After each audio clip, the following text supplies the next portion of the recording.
성경 말씀 에스라서 4장 1절에서 6절의 말씀입니다. 주여 감사합니다. 에스라서 4장 1절에서 6절입니다.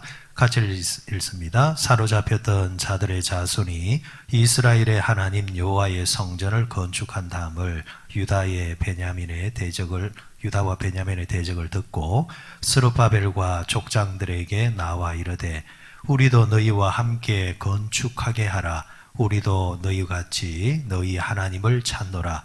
아수르 왕 에살핫돈이 우리를 이리로 오게 한 날부터 우리가 하나님께 제사를 드리노라 하니 스룹바벨과 예수아와 기타 이스라엘 족장들이 이르되 우리 하나님의 성전을 건축하는데 너희는 우리와 상관이 없느니라.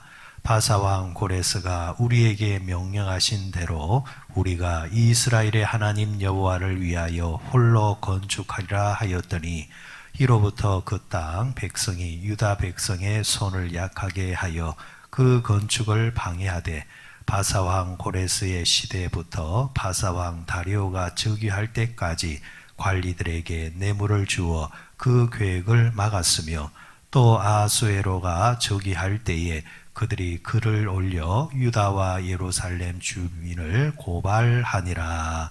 아멘. 에스라서 4장 말씀 1절부터 6절까지의 단락을 함께 보도록 하시겠습니다. 이스라엘 백성들이 이제 고국에 들어와서 1차 귀환 자들이 들어와서 이제 성전을 재건한다. 그런데 이 이야기가 이제 그곳에 살고 있던, 먼저 이제 그곳에 와 살고 있던 원주민이라든지 또 기타 사람들에게 소식이 전해지게 되어지죠. 가는 사람 입장에서는 꿈과 희망과 비전을 가지고 들뜬 마음으로 가겠지만 또 고생을 감수하면서 하나님의 성전을 재건한다, 나라를 재건한다 라는 이제 큰 마음을 가지고 들뜬 마음으로 들어가겠지만은 그곳에 있던 사람들 입장에서는 그 소식이 어떻게 들릴까요? 내가 살고 있는 이곳에 원래 이 땅의 주인이었던 이스라엘 백성들이 맞지만은 그러나 70년이 지났습니다. 70년이 지나면은 한 세대가 완전히 지나가고 새로운 세대가 또 이미 장성해 가지고 한 두 세대 정도의 이제 시대가 흐르고 있는 가운데서 옛날의 사람들이 이곳에 돌아온다 하더라. 그리고 그들이 나라를 재건하고 성전을 다시 재건한다 하더라. 이 이제 소식이 들려지게 될 때에 아마 큰 위협감이 느껴졌을 겁니다. 그렇잖아요, 그죠?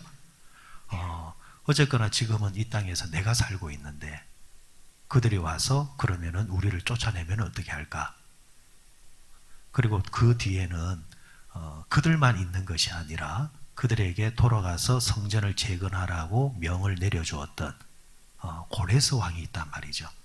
돌아오는 사람의 숫자는 1차 숫자는 5만여 명밖에 되지는 않지만은 그러나 그 뒷배경이 크단 말입니다. 뒷배경이 고레스와 천하를 통일하고 천하를 다스리고 있는 막강한 군주의 명을 받고 이제 오는 사람들인지라.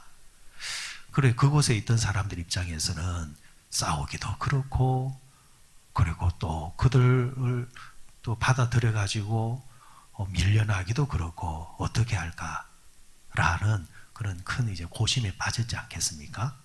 이제 그런 이제 배경을 이제 가지고 있다 이렇게 보시면 되시겠습니다. 그런 배경 속에서 자 4장 1절을 보시기 바랍니다. 사로잡혔던 자들의 자손이 이스라엘의 하나님 여호와의 성전을 건축한 다음을 유다와 베냐민의 대적이 듣고 했습니다. 대적이라 했습니다. 그러면은 이 대적은 누구를 말하느냐 하면은 주류가 누구냐 하니까 뒤에 이제 우리 본문을 읽으면서 계속해서 나오는 자들이겠지만은 사마리아인들을 지금 대적이라 이렇게 말을 하고 있습니다. 그럼 이 사마리아인들은 어떤 사람이냐? 이 이야기가 사실은 요한복음에 보면은 4장까지 이제 이 부류들이 계속해서 오는 것을 보게 됩니다. 예수님께서 사마리아 지역 수가성에 들어가셔서 여인에게 물을 달라 이렇게 이야기했던 그 사마리아인, 그러니까 사마리아인 여인이 예수님께 그렇게 반문을 하죠.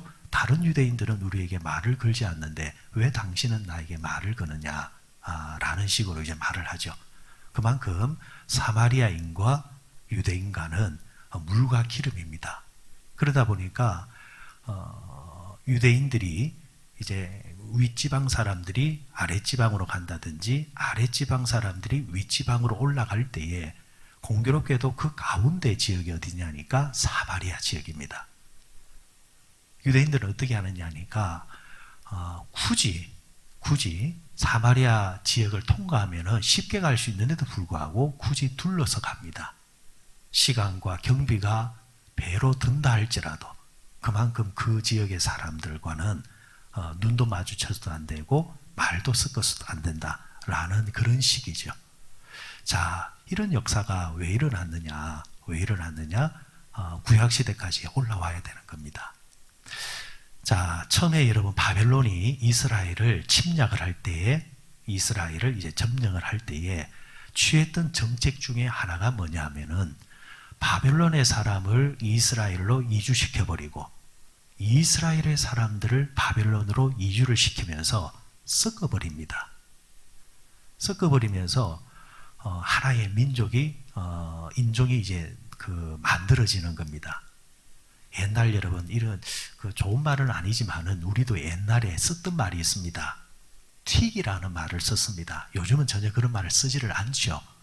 과거에 여러분 70년대 80년대에 외국인들하고 우리나라 사람들하고 이제 결혼해서 그 2세대들 그런데 여러분 그때의 그런 사람들을 여러분 좋게 봤습니까? 좋지 않게 봤습니까?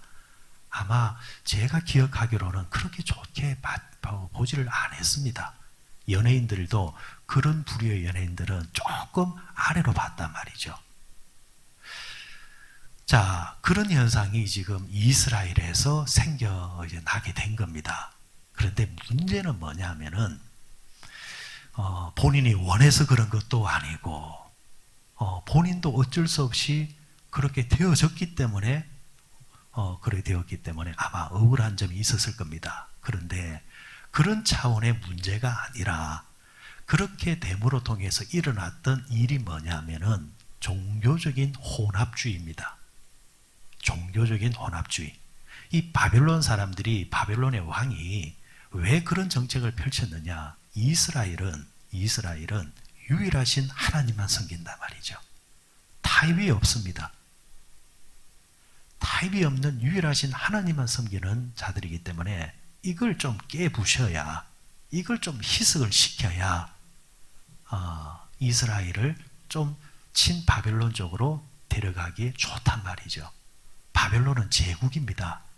모든 나라들이 뒤섞여 있단 말입니다. 인종도 뒤섞여져 있고 언어도 뒤섞여져 있고 그러다 보니까 어느 한 나라가 외골소적으로 자기 것만 주장하면은 제국의 질서가, 제국의 평화가 자칫 깨어질 수 있는 위험이 있단 말이죠. 그러다 보니까 바벨론 왕이 취했던 방식은 뭐냐니까 강제적으로 이주를 시켜서 혼합을 시키면서 그리고 종교도 섞어버리는 겁니다. 좋게 말하면은 네 종교도 인정해주고 내 종교도 인정해주고 라는 식으로 섞어버리는 겁니다. 자, 그러면서 지금 바벨론에서 이주해 온 사람들이 유대에서 정착해 살 때에 자신들의 또 뭘 가져왔겠습니까? 종교를 가져왔겠죠. 신들을 가져왔겠죠. 자, 바벨론으로 돌아오는 유대 사람들은 바벨론에 돌아가서 성전을 재건하고 예배를 회복하고 하나님 중심으로 살아야지 라는 그런 마음으로 돌아온단 말입니다. 그런데 돌아와 보니까 정작 예루살렘의 현실이 어떻게 되어 있느냐?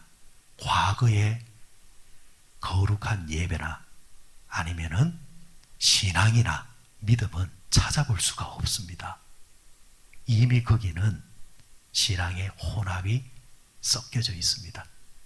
신앙의 혼합으로 그 사람들이 살고 있단 말이죠. 그리고 주력이 사마리아인들, 섞여져 있는 사람들이 주류를 이루고 살고 있단 말이죠. 자, 이때에 사마리아인들이 어쨌거나 고레스의 명에 의해서 돌아오는 사람들이잖아요. 머리를 쓰는 겁니다. 어떻게 하느냐 하니까 타협하자라는 겁니다. 당신들이 성전을 짓기 위해서 돌아왔으니까 우리도 하나님을 믿는다. 그러니까 우리와 같이 성전을 짓자라는 거예요. 어떻게 보면은 여러분 참 괜찮은 제안이잖아요. 왜? 모든 면에서 지금 열악한 상황입니다. 성전을 지으려면 뭐가 필요합니까? 사람이 필요하죠. 물질이 필요하죠. 그죠? 그 지역의 사람들의 협조가 필요하죠. 물질적이나 인적적이나 모든 면에서 사마리아인들이 가세해 주면은 좋으면 좋았지 나쁜 일이 아니란 말이죠. 이런 제안을 받았을 때에 이스라엘 사람들이, 유대인들이 어떻게 했느냐? 3절을 한번 보시기 바랍니다. 3절에 보니까 스룹바벨과 예수아와 기타 이스라엘 족장들이 이르되 우리 하나님의 성전을 건축하는데 너희는 우리와 상관이 없느니라. 바사왕 고레스가 우리에게 명령하신 대로 우리가 이스라엘 하나님 여호와를 위하여 홀로 건축하리라 하였더니, 자, 지금 기후한 자들의 지도자 스룹바벨과 예수아가 어떤 선택을 합니까? 너희는 상관이 없다라는 겁니다. 너희는 가세하지 말라는 겁니다. 하나님의 성전은 우리가 지을 테니까 너희는 우리를 도울 필요가 없다라는 겁니다. 단호하게 거절을 합니다. 스룹바벨과 예수아가 왜 거절을 했을까요? 모든 면에서 같이 하면 편하잖아요. 그죠? 사람이, 그죠? 노동으로도 편하고 물질적으로도 편하고 그리고 갈등도 없고 좋은 게 좋은 거잖아요. 그런데 왜 스룹바벨과 예수아는 단호하게 거절하는 이유가 뭘까요? 앞서 말씀드린 대로 지금 손을 내밀고 있는 저들은 하나님을 믿는 사람이기도 하지만 다른 신을 또 믿기도 하는 사람이라는 겁니다. 그러면 결국은 그것은 하나님을 믿는 사람이 아닙니다. 성탄절 날 교회에 오는 사람, 그리고 4월 초파일 날 절에 가는 사람, 나는 교회도 괜찮고 절도 괜찮다. 그러면은 그분은 믿는 사람입니까? 안 믿는 사람입니까? 여러분들은 믿는 사람입니까? 안 믿는 사람입니까? 딱 그런 식이란 말이죠. 여러분 절에 올라가면은 등이라는 게 있습니다. 등. 아시죠? 등을 달아놓잖아요. 그런데 그 등이 다 같은 등이 아닙니다. 등이 안쪽으로 들어가면 들어갈수록, 그러니까 그걸 뭐라고 합니까?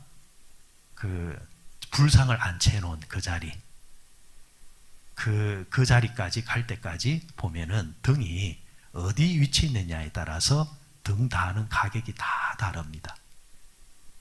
제일 좋은 자리, 아무도 못 들어오는 자리, 그런 자리 가만히 여러분 뭐 갈 일은 없겠지만 혹시나 지나가는 길에 절은 어떤 곳인가 하면서 볼 일이 있으면 자세히 한번 보세요. 여러 유명인의 정치인들이 다 이름 올려놨습니다. 그런데 그들은 거기만 있느냐? 아닙니다. 교회 와서도 예배 드린다라고 앉아있는 모습도 많습니다. 그러면 그들은 하나님을 믿는 자들입니까? 안 믿는 자들입니까? 여러분 분명한 것은 그건 하나님 믿는 거 아닙니다. 하나님 이용하는 겁니다. 신앙을 이용하는 겁니다. 신앙을 이용하는 것을 믿는다라고 말하는 세상에서 오늘 우리가 살고 있습니다. 똑같다라는 겁니다. 오늘날 종교 혼합주의가 얼마나 많은지 모릅니다. 절에서 성탄절을 축하해준다 프랜카드를 겁니다. 가톨릭에서는 그걸 종교적인 연합이라 합니다. 그러면은 교회가 4월 초파일 날 석가모니 탄생을 축하합니다. 세상의 사람들 그럽니다. 왜 교회는 왜 굴수냐? 교회는 왜 너희들만 생각하느냐? 심지어 교인들도 그렇게 말을 합니다. 목사님, 그러면 세상 사람들이 교회를 어떻게 보겠습니까? 여러분 죄송합니다. 착각하지 마십시오. 내가 사람에게 좋게 하랴, 내가 하나님께 좋게 하랴. 내가 하나님이 아니라 사람을 좋게 하기 위해서 한다면 나는 하나님의 종이 아니니라. 종이 아니라 했습니다. 우리는 일단 사람도 사람이지만 첫째는 누구부터 봐야 됩니까? 하나님입니다. 하나님과의 관계에서 문제를 만들면서까지 사람과의 관계를 만드는 것은 이거는 문제가 있다는 겁니다. 하나님과의 관계가 맞는 가운데서 사람과의 관계지, 하나님과의 관계를 어그러뜨리면서 사람과의 관계를 만드는 그것을 우리가 평화라 말하는 것도 아니고 그것을 나눔이라 말하는 것도 아닙니다. 그래서 이 길이 좁은 길이라 했잖아요. 넓게 가는 길 많습니다. 좋은 길 많습니다. 하지만 주님은 나를 부인하고 자신을 부인하고 자기 십자가를 지고 나를 쫓는 길이 신앙의 길이요 믿음의 길이라 말씀하셨습니다. 굳이 외골수로 살 필요는 없습니다. 그러나 모든 면에서는 유하게 사시되, 그러나 신앙의 문제만큼은 절대로 함부로 희석을 시키거나 그것이 편하고 유익이 있기 때문에 하나님이 아닌 다른 것을 섞으면서 가는 것은 결코 신앙도 아니고 믿음도 아니라는 겁니다. 오늘 스룹바벨과 예수아가 바로 그 부분을 지적하는 겁니다. 너희들은 하나님만 섬기는 것이 아니라 다른 잡다한 신까지 다 섬기는 사람인데 우상을 섬기는 사람의 손을 빌려서 어떻게 하나님의 집을 짓는단 말이냐? 하나님의 집은 하나님을 믿는 믿음의 사람만의 손으로 지을 거다.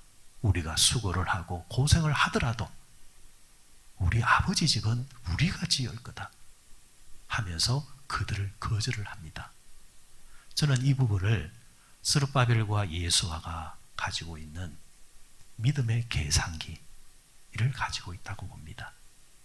계산기는 뭘 따지는 겁니까? 손익을 따지는 거잖아요. 두들겨 보는 겁니다. 무엇이 덕이 되고 무엇이 마이너스가 될까? 계산기를 두드려서 우리는 어쨌거나 이익으로 찾아가려고 찾아보잖아요. 확률을 계산하지 않습니까? 자, 그러면 예수아와 스룹바벨의 계산기, 세상적인 계산기라고 한다면 당연히 사마리아 사람 어서 온나 같이 수고하자. 그러나 그들은 그 계산기를 두드리는 것이 아니라 믿음의 계산기를 두드립니다. 그리고 부족한 부분은 누가 채워주시리라? 하나님이 채워주실 것이다. 이 신념이 있어야 됩니다.